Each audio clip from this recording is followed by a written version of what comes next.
Assalamualaikum warahmatullahi wabarakatuh.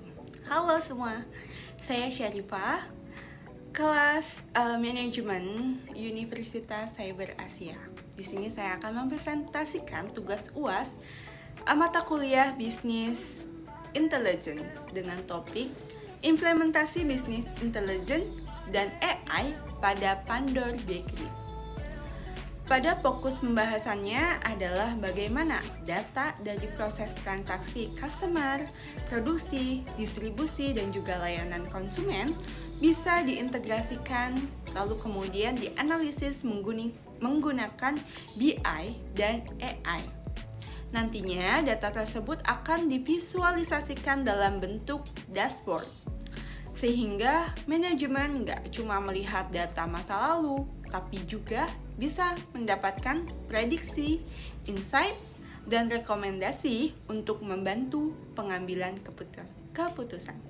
Oke, langsung aja kita masuk ke pembahasannya. Oke, seperti melanjuti presentasi sebelumnya terkait UAS, di sini saya akan membahas ulang terkait Pandor Bakery yang sudah saya kenalkan juga pada UTS kemarin. Lanjut aja. Oke, slide ini menunjukkan alur implementasi BI dan AI pada Pandor. Ada 4 sumber aktivitas utama, yaitu transaksi customer, produksi, distribusi, dan juga layanan konsumen. Dari aktivitas tersebut dihasilkan berbagai data seperti data pelanggan, stok, produksi, pengiriman, dan juga feedback. Data tersebut kemudian diintegrasikan melalui ETL, lalu disimpan di data warehouse, lalu dianalisis menggunakan AI analytic seperti forecasting, recommendation, anomaly detection, dan sentiment analysis. Hasilnya pun ditampilkan dalam dashboard BI yang tidak hanya menunjukkan kondisi bisnis, tetapi juga memberikan insight dan rekomendasi. Dan pada akhirnya, insight tersebut digunakan oleh manajemen sebagai dasar pengambil keputusan yang lebih cepat dan berbasis data tentunya. Di slide ini ada 2 bagian. Yang pertama, AI Analytic yang diusulkan, yaitu deskriptif, prediktif, dan preskriptif analitik. Deskriptif untuk melihat apa sih yang sudah terjadi. Prediktif ini untuk memprediksi apa yang kemungkinan terjadi. Dan preskriptif untuk memberikan rekomendasi apa yang sebaiknya dilakukan. Selain itu ada conversational AI untuk membantu pengguna bertanya menggunakan bahasa yang lebih natural.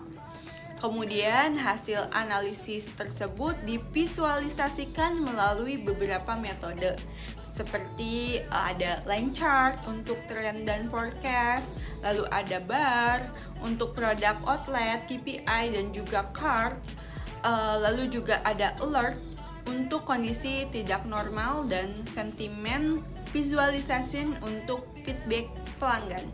Jadi intinya AI ini melakukan analisis, sedangkan dashboard membantu kita untuk memahami hasilnya dengan lebih cepat dan juga mudah.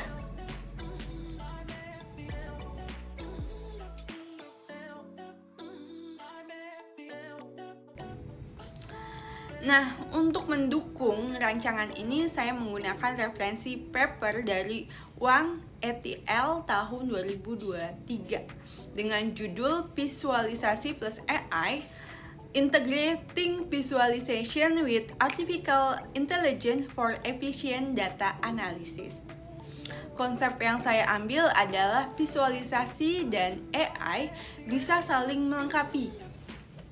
Jadi dashboard bukan cuma menampilkan data dalam bentuk grafik, tapi juga membantu menemukan pola, anomali, prediksi, dan insight dari data. Dari penerapan tersebut, keunggulan yang diharapkan adalah monitoring yang dihasilkan lebih cepat, juga keputusan lebih cepat, operasional lebih efisien, dan layanan pelanggan yang lebih baik. Jadi sederhananya nih, AI membantu menganalisis datanya, sedangkan visualisasi membantu manajemen memahami hasil analisis tersebut dengan lebih mudah.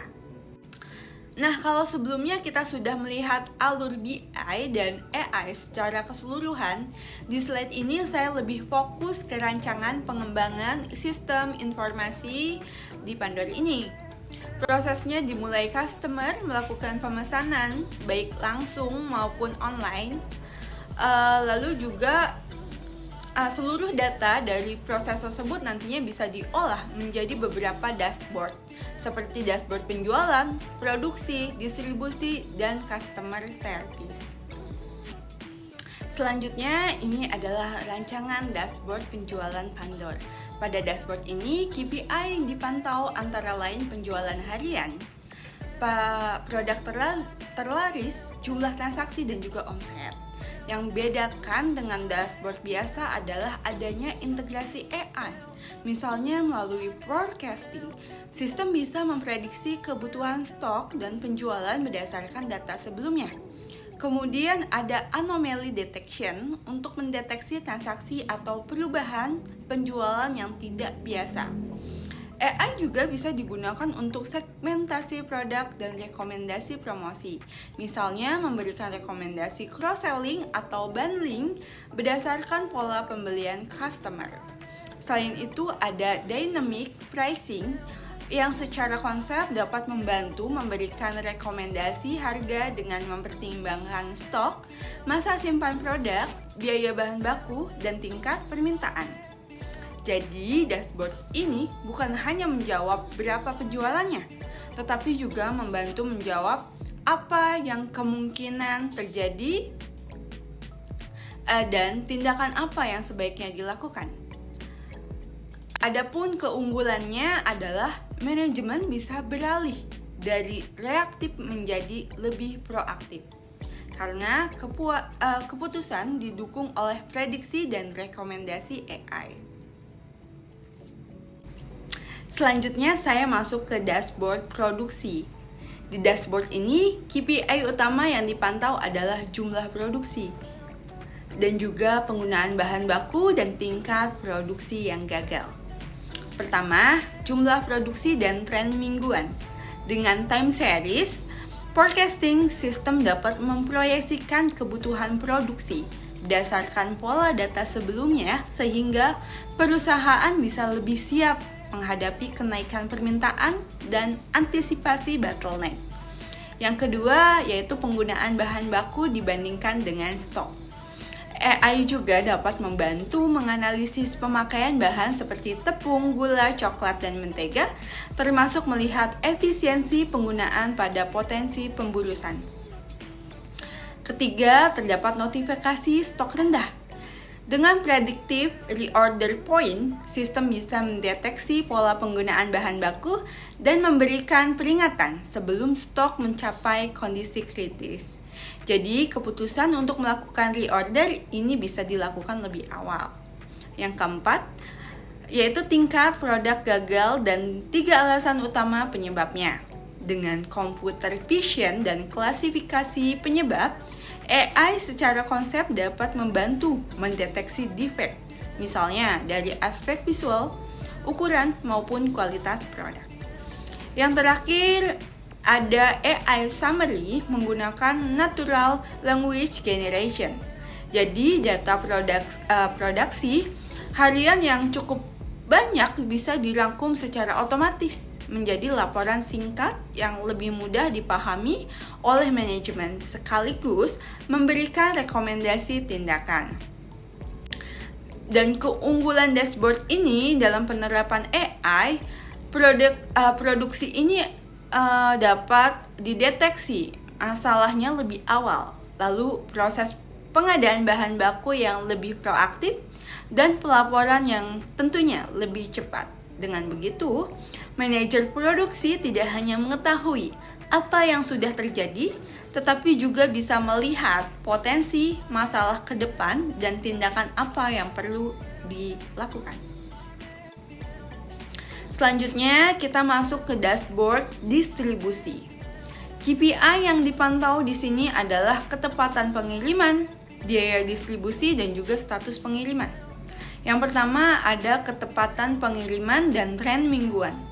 Dengan predictive analytics, dengan anomaly detection, sistem dapat melihat pola ketepatan waktu sekaligus mendeteksi adanya kondisi yang tidak normal, misalnya potensi keterlambatan.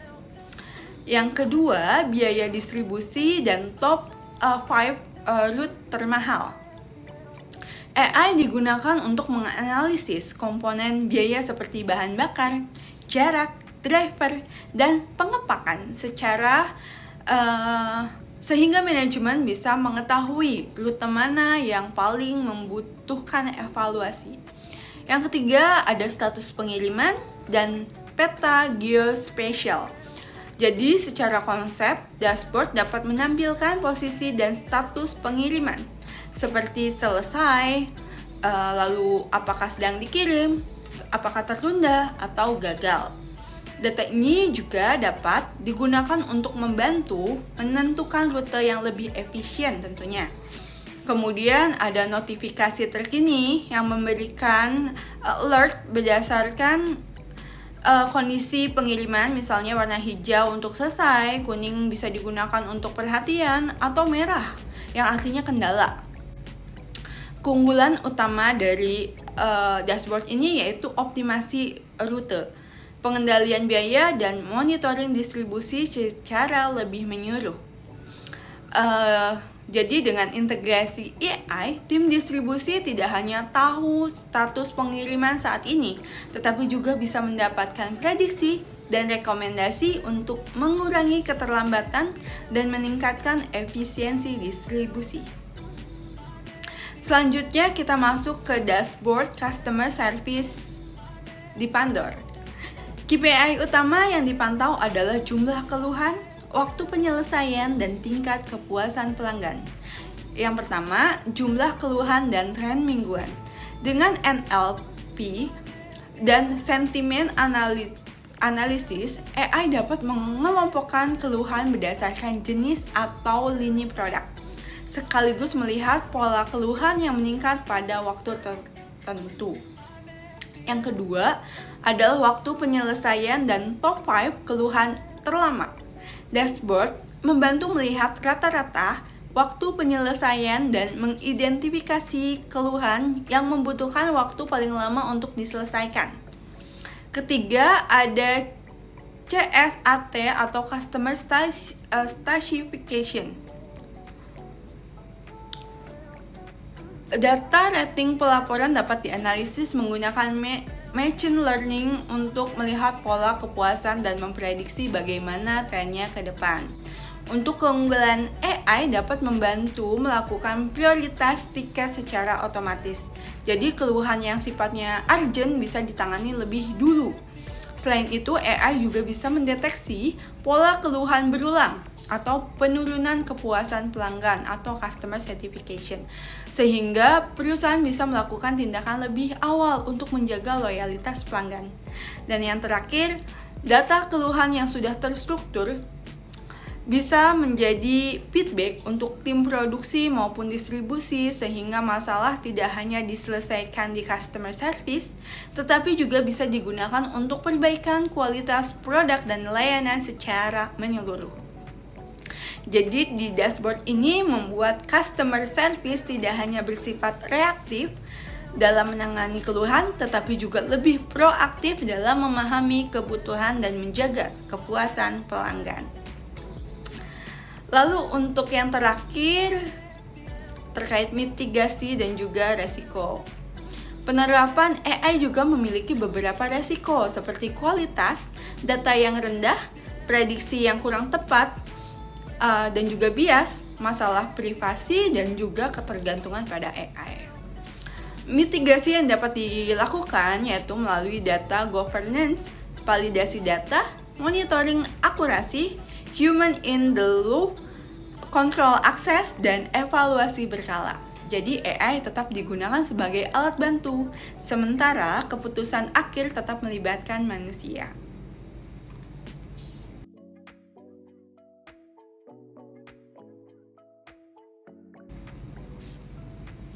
Sekian pemaparan dari saya.